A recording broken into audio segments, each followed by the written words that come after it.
Nobody human, at least. Hey, I'm Sapphire. Want to hear something scary?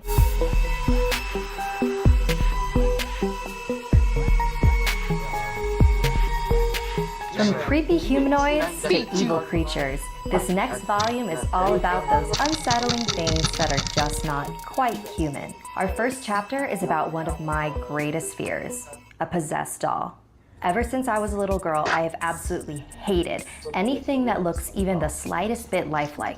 Puppets, animatronics, and especially dolls. There's just something incredibly disturbing about looking into the eyes of something that is so close to being human. Movies like Child's Play and Dolls only made my paranoia worse.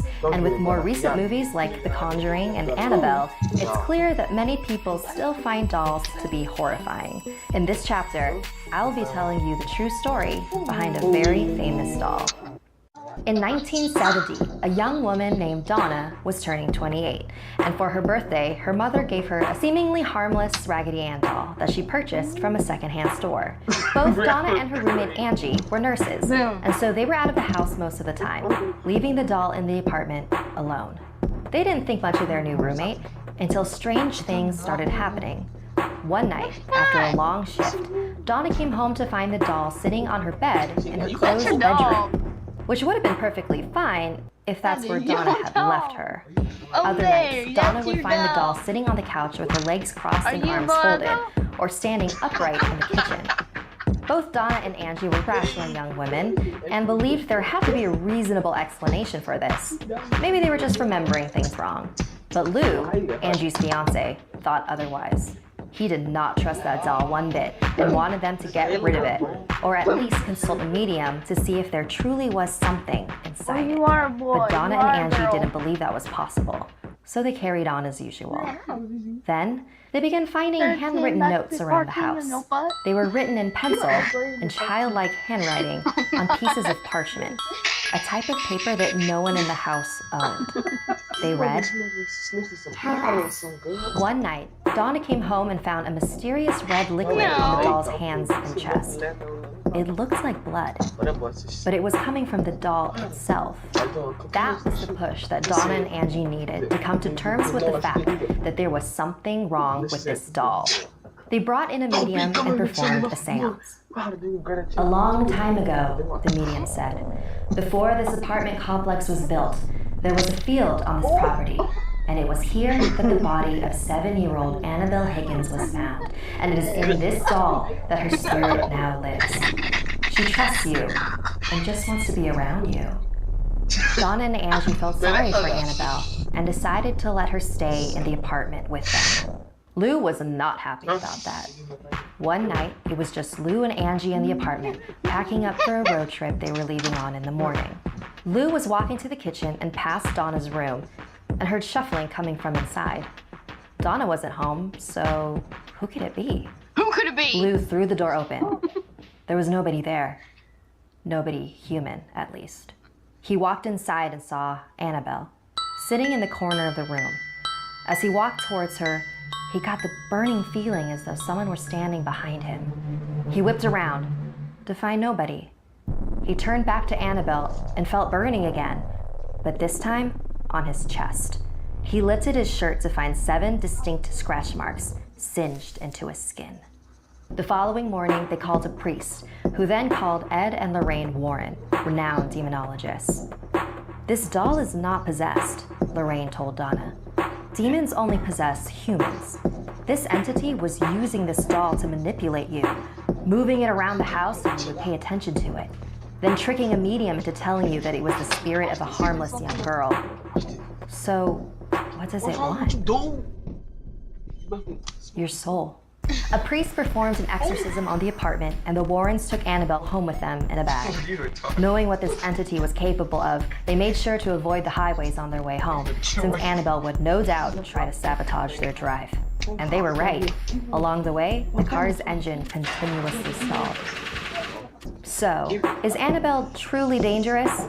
Or is all of this an elaborate hoax? If you're the type who needs to see to believe, You can actually visit Annabelle at the Occult Museum, a section of the Warrens' Connecticut home where they store haunted relics collected from the many cases they worked on. She's kept locked in a box with multiple warnings. One skeptical visitor made the fatal mistake of mocking the doll, tapping her glass case and daring her to do her worst on him.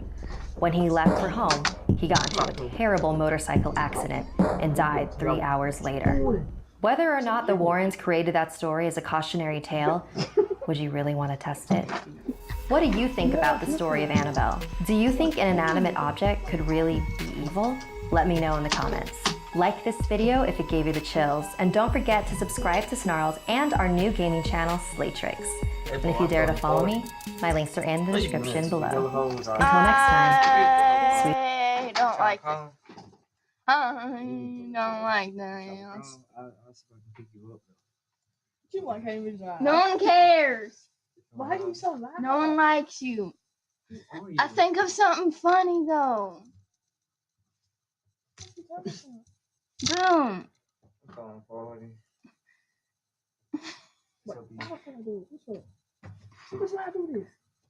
You better be careful with that. Okay, wait. Be careful.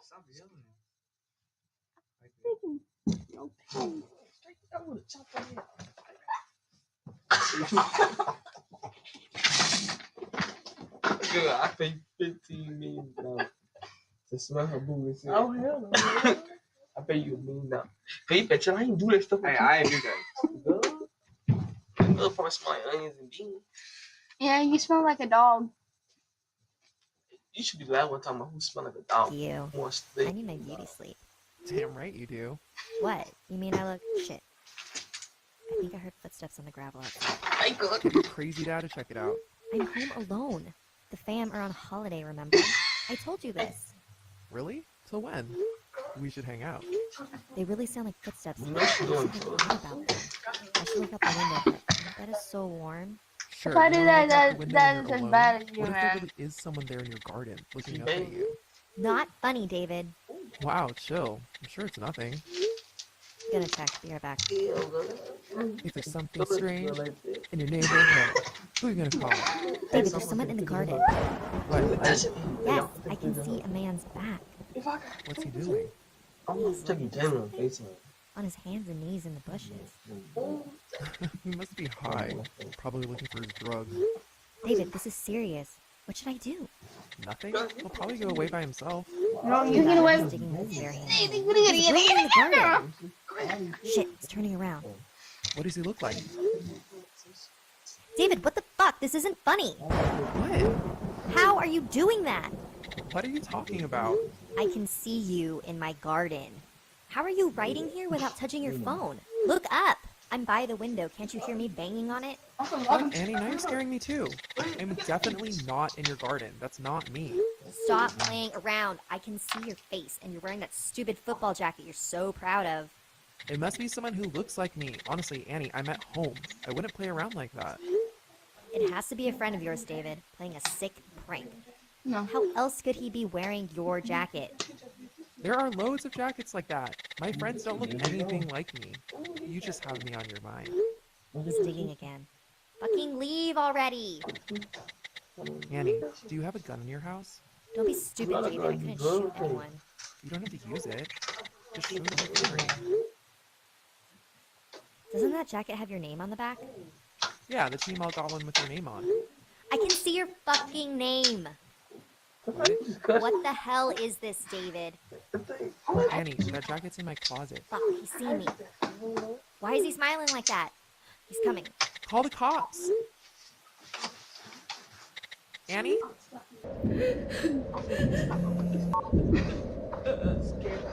Annie, pick up! I called the cops, told them there's a break-in attempt at your place. They said they're on their way, but in about half an hour. Annie, are you there? It's in the house. Can't talk. I have to be quiet. Lights off. Hard to type. Shaking too much. Hang in there, Annie. The police will be there in 20 minutes. Do you know where he is? It, not he. The look it had when it saw me, David. No person could look like that. Jesus Christ, does it know who you are? No, I grabbed the knife when I saw it running through the house and I got in the closet when I heard it breaking in. Okay, you'll be fine. The druggie doesn't have the brains to find someone hiding in the closet. But you are The police will be listening. Snapchat. Oh God, it's calling out to me. It was not with behavior. Son, block my In nigga. the house. In my head. What does it say?